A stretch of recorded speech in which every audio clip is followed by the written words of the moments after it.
नमस्ते दोस्तों, मनमोहक हिंदी कहानियाँ चैनल में आप सभी का स्वागत है।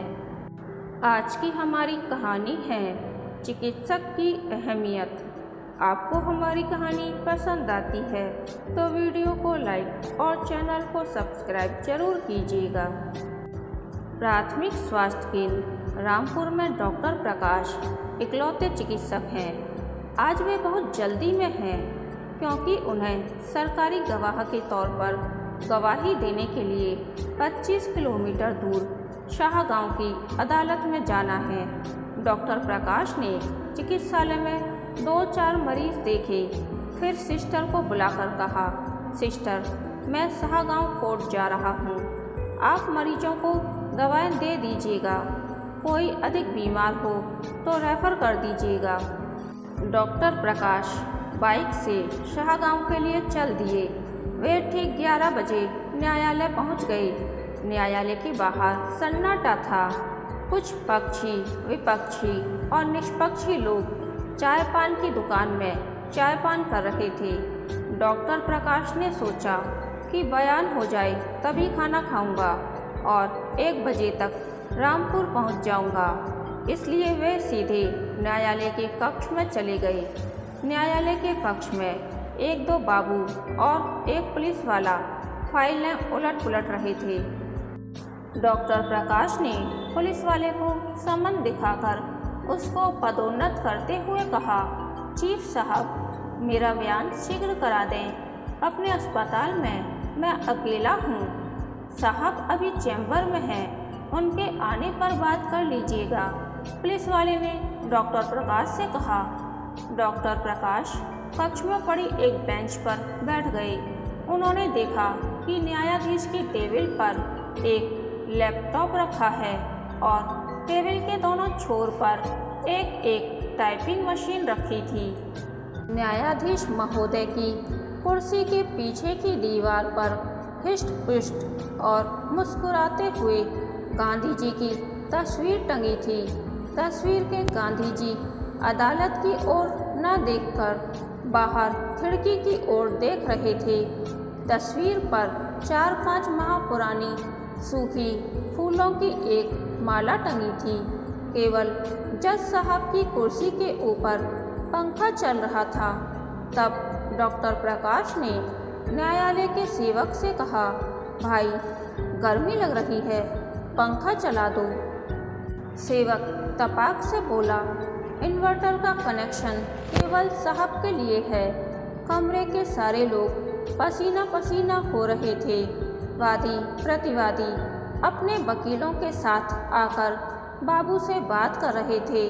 वे शायद अगली पेशी की सुविधाजनक तारीख ले रहे थे। बाबू लोग फाइलें व कागज़ लेकर साहब के कक्ष में आ जा रहे थे। फिर जज साहब के कक्ष से डिक्टेशन और टाइपिंग की आवाज़ें आने लगीं। वे शायद कोई फैसला लिखवा रहे थे। अब तक 1 बज गया था। डॉक्टर प्रकाश गर्मी और अनावश्यक बैठने के कारण विचलित होकर सोचने लगे कि जैसे उन्होंने अपराध किया हो। उनके मन में बचाव पक्ष के वकील के प्रश्नों, तर्कों वितर्कों का भय और चिंतन भी था। तभी सेवक साहब की टेबल पर एक गिलास पानी रख गया। साहब कुर्सी पर आए। उनके चेहरे पर शासन और अभिजात्य की आभा प्रदीप्त थी। उन्होंने 2 घूंट पानी पिया, कुछ फाइलें देखीं। तभी लोग अभियोजक, कुछ वकील और कुछ वादी प्रतिवादी आ गए। साहब ने जब तक फैसला सुनाया तब तक भोजन अवकाश हो गया था। भोजन अवकाश के बाद जज साहब आए।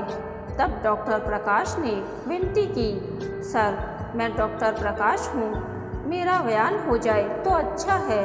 न्यायाधीश महोदय ने उनका समन देखा, फाइल देखी। उन्होंने प्रतिवादी को आवाज़ लगवाई, परंतु तब तक प्रतिवादी का वकील नहीं आया था। तब जज साहब ने कहा, डॉक्टर साहब, थोड़ा और रुकें, आपको प्रमाण पत्र तो पूरे दिन का ही दिया जाएगा। प्रतिवादी ने वकील को बुलवाया। वह करीब 4 बजे आया। वकील ने फाइल देखकर कहा कि डॉक्टर ने तो वादी को कोई चोट ही नहीं लिखी, इसलिए बयान की कोई आवश्यकता नहीं है। डॉक्टर को कोर्ट आने का प्रमाण पत्र दिया गया।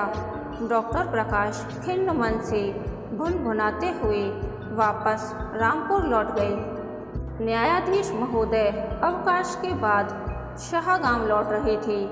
रामपुर के पास ही दिन के 3 बजे उनकी गाड़ी का एक्सीडेंट हो गया। उनके साथी को कई जगह चोट आई और सिर से खून बहने लगा। साथी को लेकर जज साहब रामपुर अस्पताल आए, पर अस्पताल में ताला लगा था। डॉक्टर के आवास में भी ताला लगा था। अस्पताल का सेवक दौड़कर सिस्टर को बुला लाया। जज साहब ने सिस्टर को डांटते हुए कहा, अस्पताल क्यों बंद है? डॉक्टर कहाँ हैं? सिस्टर ने धीरे से बताया, सर अस्पताल तो 1 बजे बंद हो जाता है और डॉक्टर साहब तो पेशी पर गए हैं। जज साहब ने सिस्टर से कहा, फ़ोन करके तुरंत डॉक्टर को बुलाओ।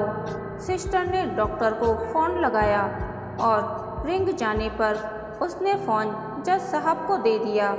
उधर से आवाज़ आई, हेलो, मैं सिविल जज आपके अस्पताल से बोल रहा हूँ।